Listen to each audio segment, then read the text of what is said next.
Hey everyone, welcome back to the Environmental Podcast.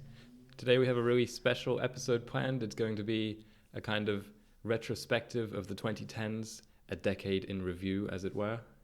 Yes, we're going to be going over our favorites, our least favorites, some trends, some events that happened that really shaped us. Maybe even some predictions for the 2020s to come. Yeah, so let's jump right into it. Aaron, what was your favorite song or album of the decade? We should specify what the decade is. Okay. Are we including 2009? No. 2010? 2010 to 2019. So 9 years. It is only 9 years. 10, 11, 12, 13, 14, 15, 16, 17, 18, 19. Never mind. That's 10 years. It just doesn't seem like it. Okay. Cool.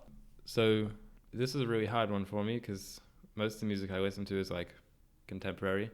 Mm-hmm. But I decided to go for something which I felt was very, how you say, timeless.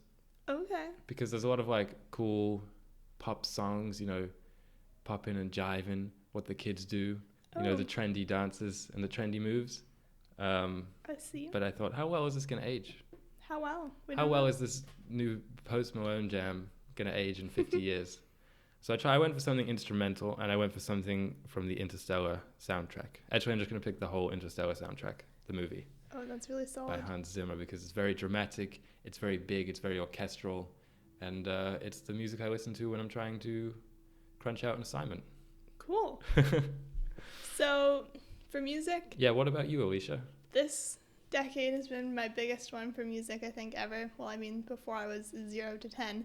But I really got into it, I guess, in the latter half of the decade. Okay. But my favorite album, I'm going to do my favorite first, then my honorable mentions. But it is a Hillsongs United album, Zion. I was tossing it up between the live version and the original version, but I'm going with the original version. Has every single song in it. I think I'll love it forever. And then I had two others because I couldn't really pick one. Yeah, go for it. So the other ones were I, I by Bon Iver, which is a 2019 album, but I love it. Pretty much every song on it with the exception of one I love. And then Wild World by Bastille, because that was my very 2016 election album. Your 2016 election album? Yeah. Soundtrack? Yes. So those are my three. Those are good picks. Yeah. Okay, I get two honorable mentions then. Okay. Just off the top, I'm going to go for, you said I, I by Bon Iver, so I will go with 22 A Million by the same band. 2016 album, very synth heavy, very abstract and electric, and it makes me feel interesting ways.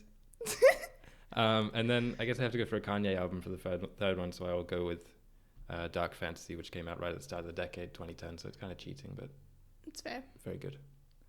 Cool. So next up we have film. Film of the year? Film of the decade, Aaron. Oh, film of the decade. Okay, you go first this time. Okay. My film of the decade came right in at 2010 and it's Inception. You all have heard me rave about other movies, but Inception was not perfect. Why do you like it? Because it just was the first movie that made me really hype. Because I'd watched movies before. I didn't watch it right in 2010. I probably watched it later on. Yeah. But I know. You weren't there when I watched it for the first time. You said I was. No. Okay. Anyway, Inception. It's fun. The effects were really cool, I thought. The special effects in that movie are so good. Yes. And then, of course, we have the main character. I just love him. Leo.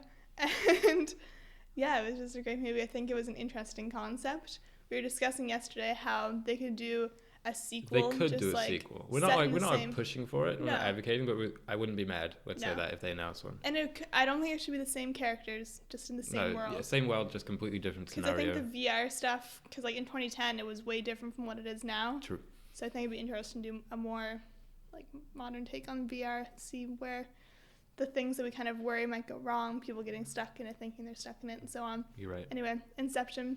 And then again, honorable mentions to Call Me By Your Name and Parasite. Yeah. Good picks. A great variation of picks. I really like Inception too. That movie's flawed because one of the characters is just there for exposition to explain the rules of the world to to the audience. Like every time he opens his mouth, he's just giving a lengthy diatribe about what you can and can't do here.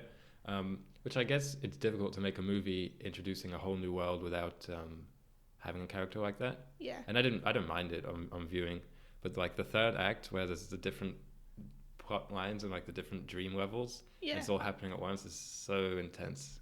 Yeah. It's so good. We were chatting about how, for anybody that I assume a lot of people have watched Inception, Yeah. but how there's these theories out there Oh, that yeah. his token wasn't actually the spinning top, that top, was his yeah. wife's, Mm-hmm. and that his kids were his token, like them Yeah. turning around. And I Look it up. Go blew down my the rabbit mind. hole. It's really good. Yeah. I Anyway. mean, I'm an optimist though, so I always think he wasn't in a dream at the end. Like that was the real world, because the shot on the spinning top kind of shows it getting a little bit shaky. Yeah. So I think it was gonna fall. Mm-hmm. Anyway, my movie of the decade was Inside Out. Really? Yeah, 2015, Pixar came back swinging after I felt they kind of dropped the ball a little bit with, I think, Monsters University 2 and Cars 2, like some sequels. Yeah. It came out with another original, and I just think they killed it. It was a great movie. It was a great movie. Gets me emotional. Mm-hmm. I think it's very, it's the closest thing I've seen to like a big blockbuster movie about mental health, Yeah, you're even right. among kids. So I guess it wasn't really about mental health. It's more about growing up and puberty and stuff. But I think it's just like a really neat simplification or personification of emotions, I guess. Yeah, I think it's good. I like it. And it's funny. It is. I like that guy, Anger. Mm-hmm. I always empathize with him. He's like melting the glass and everything like that. Great movie. Yes. Oh, my honorable mentions, since you got some.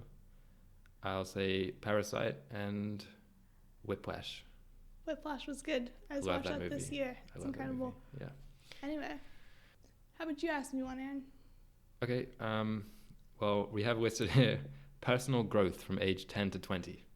It's a big decade. Yeah, because I was saying the other day, like, I think we have this kind of spiritual connection to the end of decades, because we're both born in 99, which isn't just the end of a decade, but the end of a century, and not just the end of a century. The end of a Millennium. millennium. It's a big deal. So I feel like every year ending with 9, we kind of align with it. Year of the Rabbit. Year of the Rabbit. That's when we were born. Do you know what this is? Year of the Rat. Is it? I have no idea. Okay. Yeah, I feel like we have a kind of spiritual connection because our 10 to 20 lines up almost perfectly with With the decades. the decades. Yes. Anyway, so from 10 to 20, let me think. I don't remember too much about 10, 11. I was just like grade 6. It was a very good year. I remember everyone was really hyped to be graduating. And then 2012 is when I think we graduated. I was terrified that the world was going to end. Because you know that like 2012. Oh, I remember. Yes. That freaked me out because I was a very sheltered child. And then people kept talking about this and I was like, oh my goodness. And I remember on the day, there was like a date in December, like December 12th December or something. 21st. Okay. I think. It was something like that. I was just like sitting at my grandmother's house watching Oprah. You're just sitting at your grandmother's house, you start saying I love you to all your family members. No, I Start was saying just, goodbye like, to them. I was just like huddled up on the couch and Oprah was interviewing the guy who like One of the big really, conspiratorial guys. And I was just like, he's right. and then You're like, it's the end times. Yeah, and then I woke up the next day and he was wrong. Yeah. So that was age 12. What else happened? You just skip to the interesting things. Maybe. Yeah, but that like, I know it doesn't seem That summed you important, up. but that did really make me, that defined a few years of my life. So that was me, very naive to conspiracies. Right. And then now. And now you're just a hardened cynic. Yeah, exactly. Because it didn't come true. Yeah. How have I grown? I have learned a lot over those years. I mean, it's the years when you learn a lot of things. But I have definitely widened my... You've grown up. I've grown up. I mean, you've gotten a little bit taller. Yeah, probably got like another 3 inches. From when you were 10? Yeah. Probably another, 10 pounds?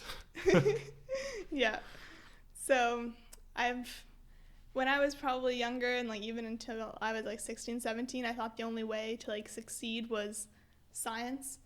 Like that's what I just planned on studying and so on.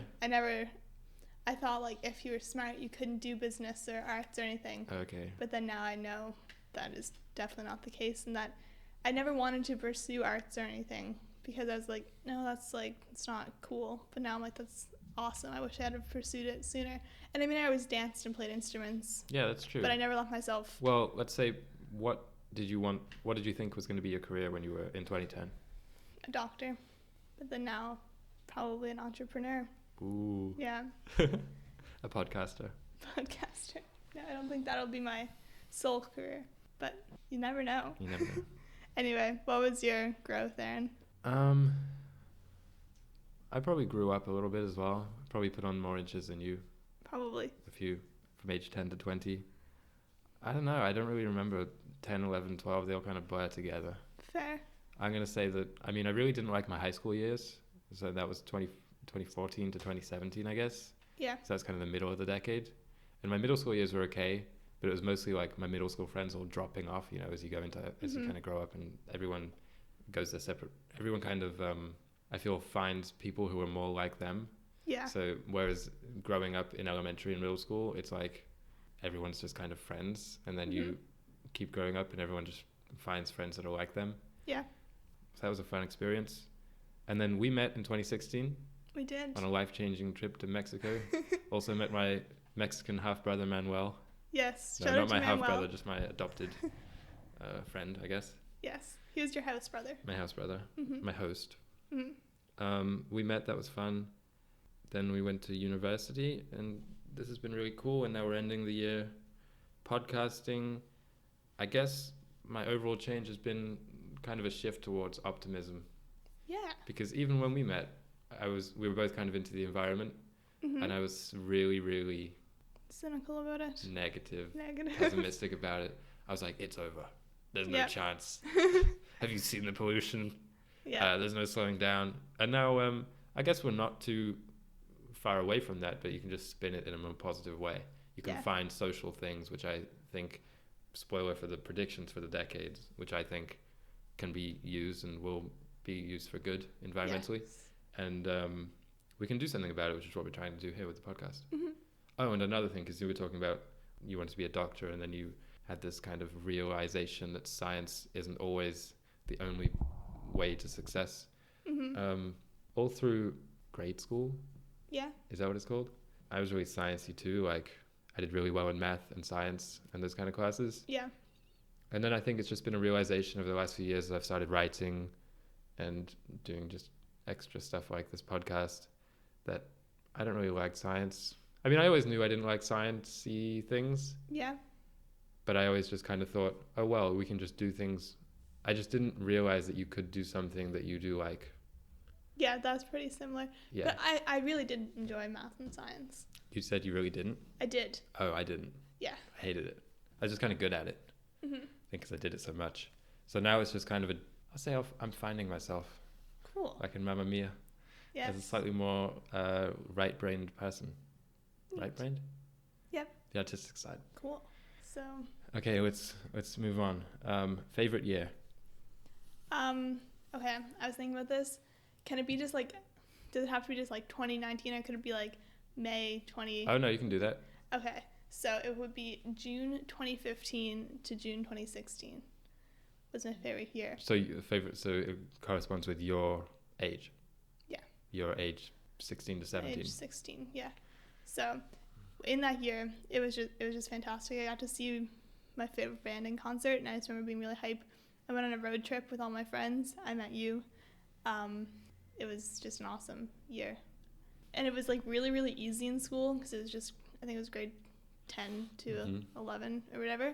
And so I was really just having a fun time with my friends. And I wasn't like it was super productive, but it was just a good time. Cool. Youth doesn't always have to be super productive. Yeah.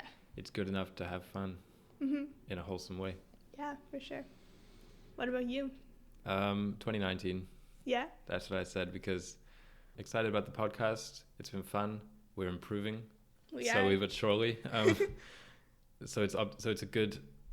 I'm glad that we started it like before the start of the new decade. Yeah. Because now we have this going into the 2020s, which I'm excited about. This is a good way to end the decade, I think.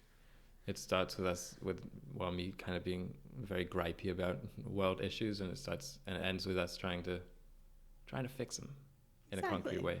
School's also been easy and fun. I really liked my summer job this year, working with plants. Very fun. I was Despite jealous not knowing of you. much about it. What else? Oh, I watched Parasite, which was a great movie. Was a highlight. And it was probably the highlight of my decade. Wow. Incredible movie. So good. Yeah, you also decided to do a film major this year. Oh yeah. So that was a big That might change decision. though, let's be honest. That's true. Yeah. Anyway, what was your favorite product or technology to come out in the We're being decade? Good little capitalists with this one. Good little consumerists. Yes. I have to go with the Nintendo Switch. Ooh. Which was my favorite birthday gift to myself this year. And it allows me to play all my favorite games. We didn't have a category for favorite video game or for best video game. Oh yeah. Because I realized I'd be the only one with a real contribution. I might be able to. Okay. I don't know though. But I'm going to say Zelda Breath of the Wild because it's very immersive and very fun. Yeah, I'm gonna do Smash Bros. For the Wii U. Yeah, that's what it's called. What was that called? Smash Bros. For Wii U. Okay. Yeah, they had the naming and it went Super Smash Bros. 64, Super Smash Bros. Melee, Super Smash Bros. Brawl, and then they went Smash 4. Okay. So it's like a wordplay. Yeah. It's Smash 4 Wii U versus Smash 4. Smash 4. Yeah, that was my favorite. Anyway, my favorite product or technology, iTunes, but the streaming service. Apple Music, you mean? Apple Music. Okay. Yeah. Apple Music, because I think that's just awesome. Because before you'd have to sketchily download songs Well, on your MP3. Spotify came out before Apple Music. But I didn't know. Oh. The only reason I knew about Apple Music is because of you. When we were in Mexico, you were showing me songs, and I was like, "Whoa, this is crazy!" And then I downloaded it, the free trial. Yeah, the free trial. That's what you still have. Yeah. Just taking it out under a bunch of different accounts. No. Apple Music's cool. I prefer it to Spotify. Yeah. Spotify's kind of difficult for me to navigate. I don't think I've ever tried. Anyway. Let's say we each chose a defining trend of 2010, of the 2010s. We did. You go first. I went fashion. Fashion was the trend of the 2010s? No, I mean fashion. A specific I trend. looked at the trends. Okay. And my favorite one that I think can live on is mom jeans. Mom jeans? Yeah. I What are really they? like those. High-waisted, not super tight jeans, because the 2000s were skinny jeans and those were just uncomfortable and didn't I think really that was look the start great. of the 2010s as well. Okay. I think that was because Bieber came out in 2010. True. And I think it was until about 2014. Okay. But because, let's get into the philosophy of this, because of the internet and social media and the rapid kind of turnover of everything, 2010 seems like, oh no, that was ages ago. Yeah. But that was the very beginning of internet memes. Mm-hmm. Memes came out in 2012. I looked it up. Well, they became big. I was going to say they've been around for ages. Yes, of course. Yes. Yeah, mom jeans are my big thing. Okay. The trend, I think, could go away. Sure. Actually, I don't know. I don't mind any of them too much. I don't like the really recent ones like Crocs and stuff. Crocs? Yeah. Meh. What's your favorite trend? It's not my favorite trend. I just chose one that was defining the 2010s. Okay. And I was looking up a little slideshow earlier. I think it was on BuzzFeed, and it was trends of the 2010s that you've forgotten. Okay. And there was planking. Oh. Remember that? Yes. There was Gangnam Style. Mhm. There was What Does the Fox Say? Ooh. Do you remember that? Yes. There were those bracelets, those wiggly ones that came in shapes. Oh yes. Do you remember those? Crazy Bands, I think. Yes. And they would I had a couple. I only had a couple, and they were both SpongeBob ones. So there's a yellow one for SpongeBob and a pink one for Patrick, or something like that. But then you'd put them on, and they would just lose all shapes. So I was like, what's the point of these? Yes. But the one I'm going with, Vine, I guess, is another trend kind of thing. The one I'm going with is fidget spinners. Ooh. Obviously not my favorite because No. it kind of encapsulates everything I don't like. It's a sweaty little small metallic device, which I feel like kids were always just spinning around and being gross with. But here, do you want me to say why I think it defines the 2010s? Yes. Quickly consumed and forgotten about. It was I think it was prescribed to for a diagnosis which I think was overblown, which was it was supposed to be to help kids with their fidgeting, right? Yeah. But I just think that was kind of nonsense because like every kid was doing it. Yeah, exactly. And I don't think that's a widespread epidemic in society. Like, oh, kids are fidgeting. That's what, so it's like, yeah, that's what kids do. Anyway, like, for sure. You had a fidget spinner, right? My household had one. Oh, a household spinner. Yeah. You'd all take turns on it. Exactly. No, and I feel like you find them everywhere. I don't think I've ever touched one. No, well, you don't like things that feel... Do you remember when you came to my workplace this summer and we were marking everything down to like $1 each? Yes. Because I feel like everyone ordered like 1,000 of them. Every store. Yeah, no matter what the store was. My whole town was sold out. Wow. Yeah. And then the schools banned them, right? Yeah. Yeah, it was too... It'd be annoying. Of course. Anyway, that's a good show. Some kid probably swallowed one and that's why they had to ban them. Oh my gosh. He's trying to do it in his tongue. Yeah. On his tongue. Oh dear. So we talked about like our growth and then trends that were kind of smaller or more like material. Yeah. But what was your favorite and least favorite like macro trends, like societal changes? Yeah. So we should like alternate. So I say my favorite, you say your favorite. Okay. So my favorite. Well, let's go least favorite first. Okay. So that we end on a positive note. Yeah, it's a good idea. My least favorite is kind of intertwined with social media and internet, but I'm just going to say meme culture all around, and its effect on people. Yeah, that's solid. Because I think people don't really experience things earnestly now. Yeah. It's all about what can I screen grab from this event and package it in a way which is easily made into a template to make fun of things, kind of. Yeah. Yeah. Memes are probably embody a lot of the things I don't like about the decade. So, yeah, I feel like that like it can't have a good effect on people. No, I don't. We talked about it in another episode, but memes, not a fan. Yeah, and then mine was social media again, but more specifically Snapchat. Snapchat. And I know this isn't like a societal. Well, it is. It's really widespread. Isn't it dead now? I don't think so. People are always still like I don't have it. Okay. But I always see people on it, and it just seems weird to me. I thought it had gone the way of the fidget spinner. No, it's still a thing. So I haven't. Yeah, it doesn't make sense to me to use that to communicate. Because, like, I'll have people that won't message me. They're like, well, I messaged you on Snapchat. And I'm like, I deleted it, like, 4 years ago. I thought it was just like a teenage thing. That's what I thought, too. But, like, people our age. Well, you know what? I don't want to judge people our age. I know. I just don't like Snapchat. Okay. Why not? Because similar reasons to you, it's very... Like, I feel like if you're messaging someone, like, texting them, it doesn't really take you out of the moment. But Snapchat, you're, like, taking pictures. And then you're always, like, watching stories of other people's lives. You can see where people are, which is a little bit creepy. Really? Yeah, you swipe down or something, and then you can see where people are on the map. But I'm guessing that's a feature that you can turn off, though. Yeah, you can, but not many people do. What about Instagram? You can't see where people are.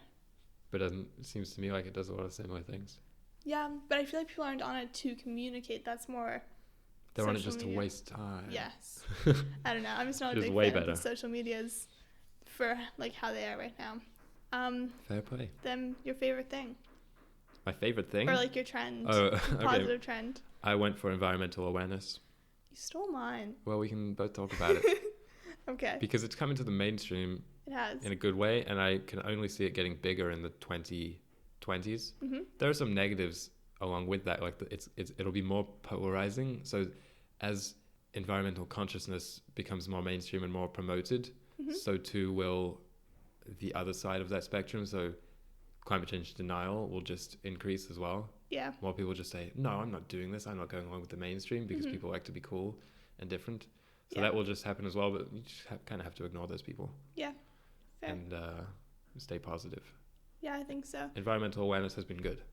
We mentioned that we think it's been given a big boost by clear opposition, like Trump's election. For sure. Because then it gives people something to rally around and say, we're against this. Yeah, it definitely inspired a lot of kids. Yeah.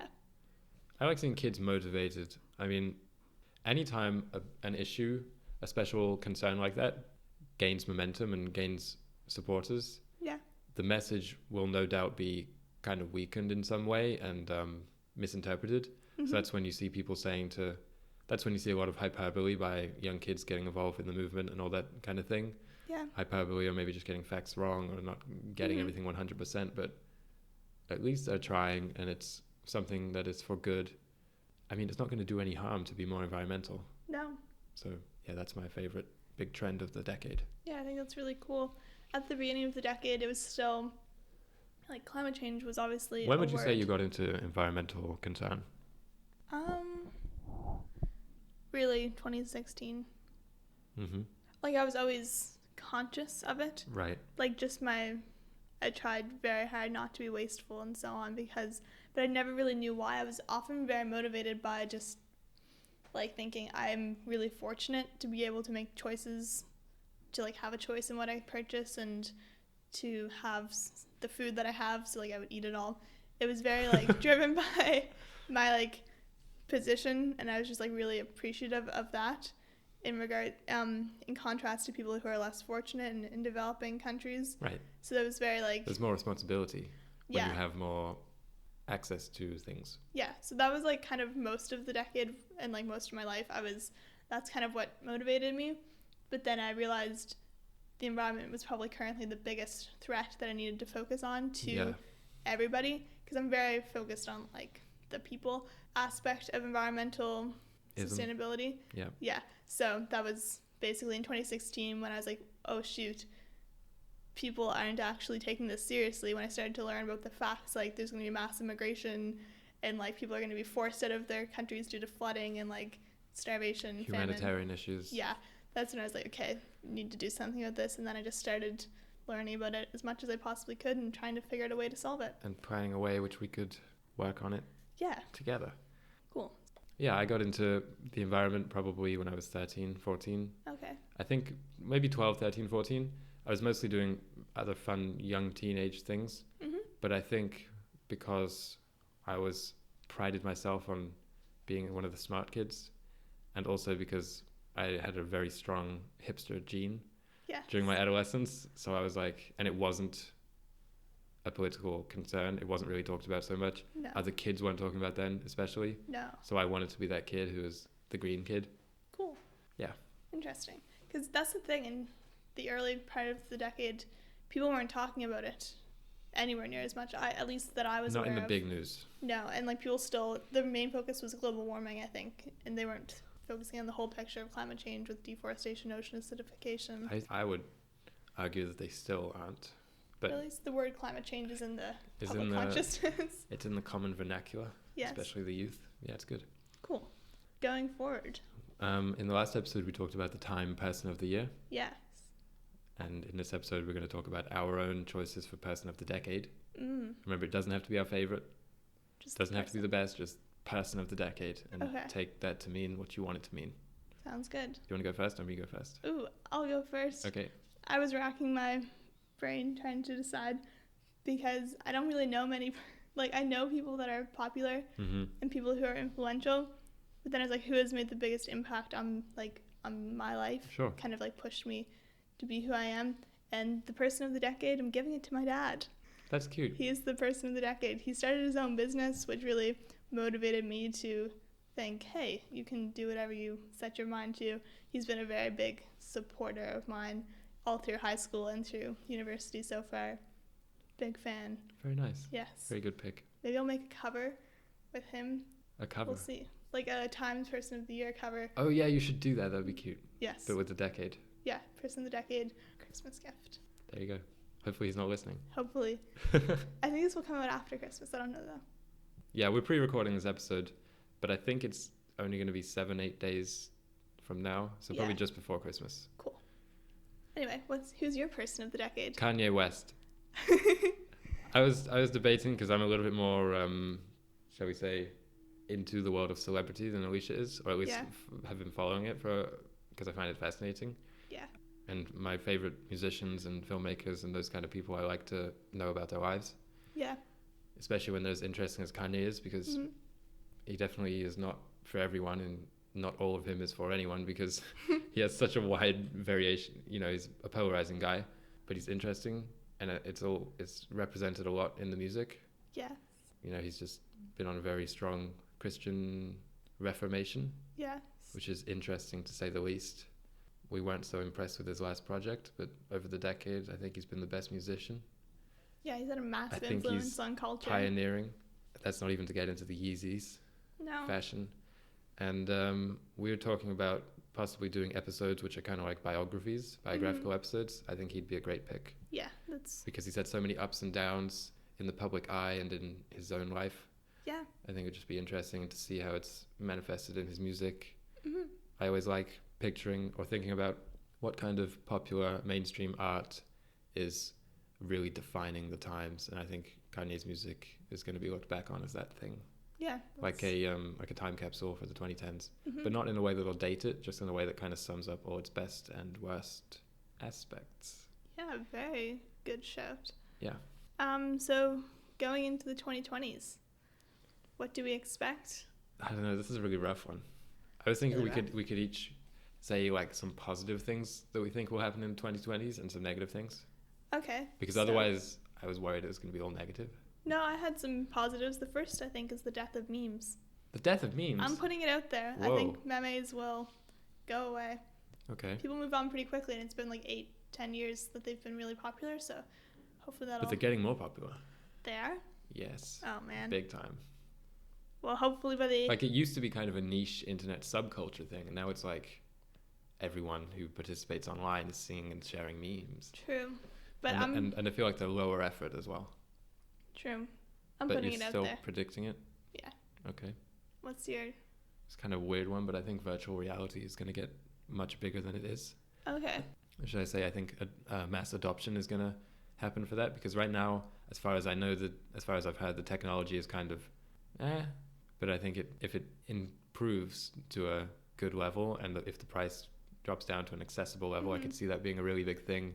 There's a PlayStation VR that's out, right? Oh yeah, there is consumer virtual reality. It's just expensive, and as far as I can tell, like not that great. There's nothing that's like, I want that. You know, like the Wii Sports for the Wii. Yes. Everyone saw that, was like, I need that. Yes. That's what I think will come out for VR at some point in the decade. Yeah, that's a good shout. And what do we think about that? Do you think it's good or bad? I think it's... Talking about Inception. I think it's not good. I don't like it. Like, just... Tron. Yeah, that was like all I read for most of my life, was just like dystopian novels. And so VR just... None of them really incorporated VR except for like one or two. But it's just like, it freaks me out. I don't think it's good. It's just another escape for people. Yeah. I think as news maybe gets more chaotic and dramatic and people can't handle it. It's just like after the work day, everyone, sits down, relax, crack open a cold beer and turn on YouTube. Mm-hmm. It's like that, but times 10 maybe.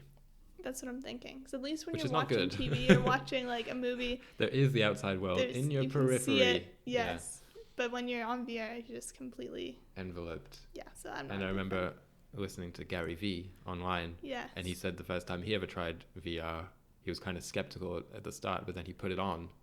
Someone took it off him, and he said, "Why would anyone ever leave this digital world?" Yeah. It's kind of worrying. It is. Because in Inception, people are fed by like feeding tubes, right? They're on it permanently.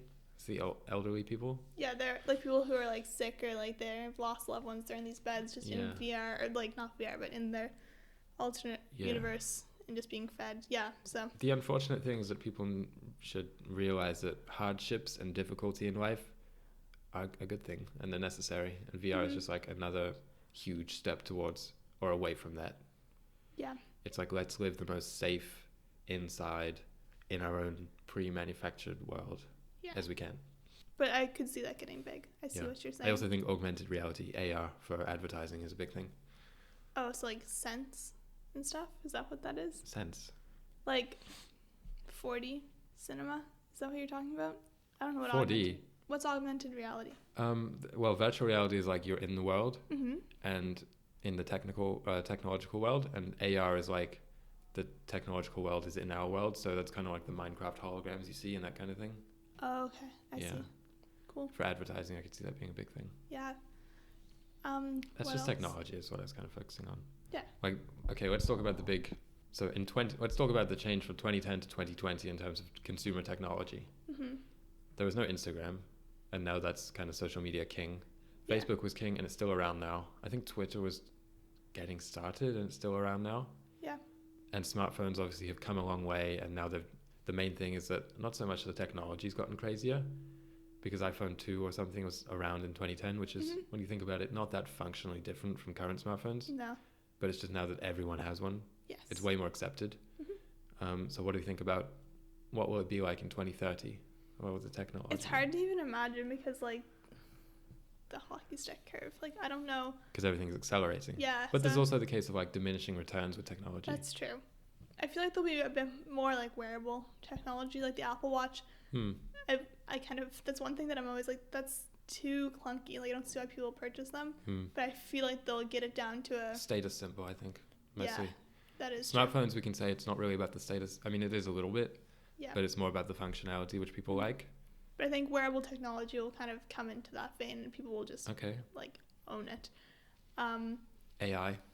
Yes, that will probably a lot of jobs I can see becoming like we're gonna move more into a service-based industry. Some big economic changes coming. They need to. Yeah. So in the developed world. Yeah, so I think the automation of jobs and AI taking over some service positions, but people maybe getting into more things that they're really passionate about, able to interact with people more. I think like this will just happen because of technology. People will be more connected to their work. See, I think the exact opposite. Okay. Because all I see is countries like US, Canada, UK in the West getting much more technological. And when I think of a current technological, like the most advanced country, I don't know how correct this is, but I think of Japan and Tokyo and the big cities there. Yeah. And I think that, from what I can tell and what I've read, is having a big alienation effect on those people. Yeah. And that's what I think will continue here. I think it might become more difficult speaking to people. The social world might change a bit. And even people have their kind of online avatars who fulfill the kind of relationship. Yeah, the gap. like hierarchy of needs. Yeah. Their relationship status and what I mean explicitly is like I think people, it might not be, it's going to be more common, still not mainstream accepted, but more common for you to know a guy who is dating his PC. Fair. So that's my bold pick by the end of the next decade, because people are doing that now. Okay. People have, you know what I mean? Yeah. Especially it seems kind of central to the anime world. Okay. But I think that'll become more mainstream. Interesting. Just gain in acceptance, because people will say, kind of turning off from the human world, and they say, why would I do that when I can just have my own, when I can just go out with Siri? Yeah. That kind of thing. And there's a lot of money to be made in that if you're a cynical tech company. So that's what I can see. Yeah. So as far as like positive things go, I think the environment's going to keep. Yeah, I'm actually like, pretty optimistic about that. You were saying like there'll be more of a polarization, but that's not always a bad thing. Having something to oppose is true. Good. I think technological, like, and the unfortunate part is that these things are going to be probably driven by some pretty horrible environmental disasters. What do you mean? Like natural disasters. Oh, you mean be inciting amplified. Incidents to try to get people motivated? I think I could see that. Yeah. Unfortunately. But like hopefully not. Hopefully people will just I mean, it's already happening. It's just happening so slowly. Like every year renewables are up. You know, solar panels are up.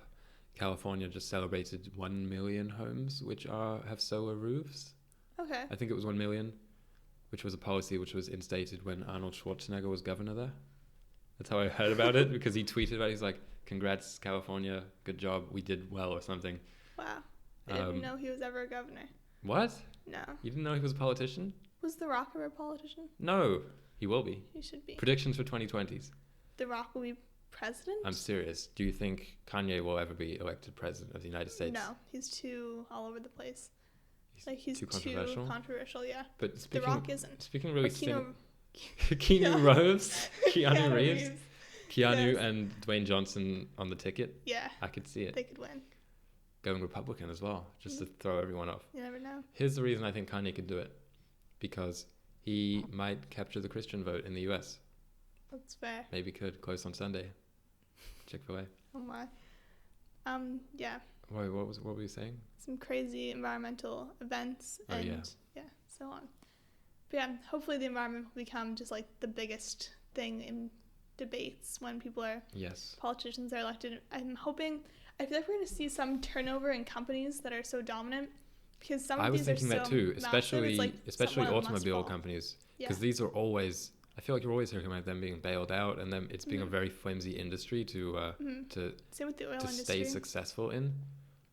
So I think if those, and it's already kind of seen which car companies aren't adapting to Yeah. electronic technology. I think optimistically by the end of the decade, most cars being produced will be electric. I think that's. I won't say all, but most. Yeah, and I think. Because there's still too many people. There will still be too many people who are like, no, I'm not changing.